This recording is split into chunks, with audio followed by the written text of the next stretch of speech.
ദൈവനാമത്തിൽ മഹത്വം ഉണ്ടാവട്ടെ. ഈ നോമ്പ് കാലത്തിന്റെ അവസാനത്തിലേക്ക് നമ്മൾ എത്തിയിരിക്കുകയാണ്. ക്രിസ്തു എന്തിനു വേണ്ടിയാണ് സ്വയം ക്രൂശുമരണം സ്വീകരിച്ചത്? എത്രമാത്രം ത്യാഗം ക്രിസ്തു നമുക്ക് വേണ്ടി സഹിച്ചു. നിന്ന, പരിഹാസം, ചാട്ടവാറിന്റെ അടി, സ്വയം ക്രൂശ് ചുവന്ന് കാൽവരിയിലേക്ക് കയറിപ്പോകുന്ന നമ്മുടെ കർത്താവിന്റെ മുഖം നമ്മുടെ മനസ്സിൽ തെളിയണം. ഇതെല്ലാം നമ്മുടെ പാപമോചനത്തിന് വേണ്ടിയായിരുന്നു. ഈ ദിവസങ്ങളിൽ നമ്മൾ അത് അനുസ്മരിക്കുമ്പോൾ ആ കർത്താവിന്റെ വേണ്ടി നമ്മൾ എന്ത് ചെയ്തു? 50 ദിവസം നോമ്പ് നോക്കിയാൽ മതിയോ? അല്ല. ഈ നോമ്പ് കാലത്ത് ചില തീരുമാനങ്ങൾ നമ്മൾ എടുത്തു മുന്നോട്ട് പോകണം. അതിനാൽ ആദ്യം നമുക്ക് വേണ്ടിയത് തിരിച്ചറിവാണ്.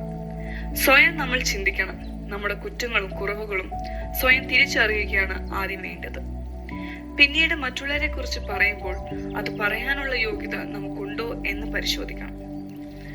മത്തായി 7:5 പറയുന്നത്, സ്വന്തം കണ്ണിലെ കോൽ ഇരിക്കെ നീ സഹോദരനോട് നിന്റെ കണ്ണിലെ കരട് എടുത്തു കളയണമെന്ന് പറയുന്നത് എങ്ങനെ? മറ്റുള്ളവരെ കുറിച്ച് പറയുമ്പോൾ അതിൽ വാസ്തവമുണ്ടോ, സത്യമുണ്ടോ എന്ന് മനസ്സിലാക്കണം. ഇതായിരുന്നു ക്രിസ്തുവിനെതിരെ ഉണ്ടായ ആക്രമണത്തിനും കാരണം. പക്ഷെ ക്രിസ്തു അവരോടെല്ലാം ക്ഷമിച്ചു. അതുപോലെ മറ്റുള്ളവരോടും നമുക്കും ക്ഷമിക്കാനുള്ള മനസ്സുണ്ടാവണം. തിരിച്ചറിയുകയും ക്ഷമിക്കുകയും ചെയ്യുമ്പോൾ നഷ്ടപ്പെട്ടു പോയ ബന്ധങ്ങൾ തിരിച്ചു കിട്ടും. നമ്മളെ ഏൽപ്പിക്കുന്ന കടമകൾ നമ്മൾ ചെയ്യണം. ചെയ്യേണ്ട കാര്യങ്ങൾ ചെയ്യാതെയും ചെയ്യേണ്ടാത്ത കാര്യങ്ങൾ ചെയ്യുന്നതും പാപമാണ്. യാക്കോബ് 4:17 പറയുന്നത്, നന്മ ചെയ്യാൻ അറിഞ്ഞിട്ടും അത് ചെയ്യാത്തത് പാപം തന്നെ. നാം ചെയ്യുന്നത് പാപമാണ് എന്നുള്ള തിരിച്ചറിവുണ്ടെങ്കിൽ അതാണ് അനുതാപത്തിന്റെ ആദ്യപടി. പൂർവികർക്കുണ്ടായ പാപങ്ങളിൽ നിന്നും മോചിപ്പിക്കാൻ വേണ്ടി ക്രിസ്തു തന്റെ ക്രൂശ് മരണത്തിലൂടെയും ഉയർപ്പിലൂടെയും അവർക്ക് രക്ഷ നൽകി.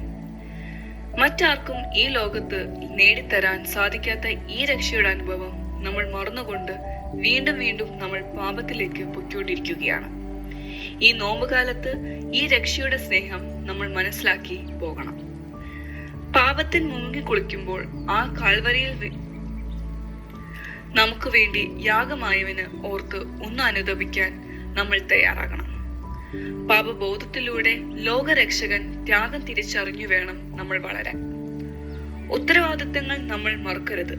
അത് വലിയ തെറ്റാണ്. ദൈവം നല്ല അവസരങ്ങൾ നമുക്ക് തന്നാൽ അത് പാഴാക്കി കളയരുത്. പാഴാക്കി കളഞ്ഞാൽ കണ്ണീരോടും അനുതാപത്തോടും കൂടി വിലപിച്ച് നാം പ്രാർത്ഥിക്കണം. കണ്ണീർ, അനുതാപം, വിലാപം, പ്രാർത്ഥന ഇവ നമ്മൾ നോമ്പുകാലത്ത് മറക്കരുത്. അറിവ് നമ്മെ വഴി നടത്തും. തിരിച്ചറിവ് നമ്മെ ശ്രേഷ്ഠരാക്കും. ജീവിതത്തിൽ പാപബോധത്തിന്റെയും അനുതാപത്തിന്റെയും സന്ദേശമായി ഈ നോമ്പ് തീരണം. നമുക്കൊരു തീരുമാനമെടുക്കാം. തിരിച്ചറിവും തിരിച്ചു വരവും നമുക്കുണ്ടാവണം. ക്ഷമിക്കാൻ പറ്റണം. മറ്റുള്ളവരുടെ വേദന നമ്മുടെയും വേദനയാണെന്ന് അറിഞ്ഞു പെരുമാറണം. ദൈവത്തിന് ഇഷ്ടമല്ലാത്ത കാര്യങ്ങൾ ചെയ്യരുത്. കുടുംബ പ്രാർത്ഥന ഉണ്ടായിരിക്കണം. ഇങ്ങനെയുള്ള തീരുമാനങ്ങൾ എടുത്തു നമ്മൾ മുൻപോട്ട് പോകാൻ ദൈവം നമ്മെ സഹായിക്കട്ടെ എന്ന് പ്രാർത്ഥിച്ചുകൊണ്ട് എൻ്റെ വാക്കുകൾ അവസാനിപ്പിക്കുന്നു. ദൈവം നമ്മെ അനുഗ്രഹിക്കട്ടെ.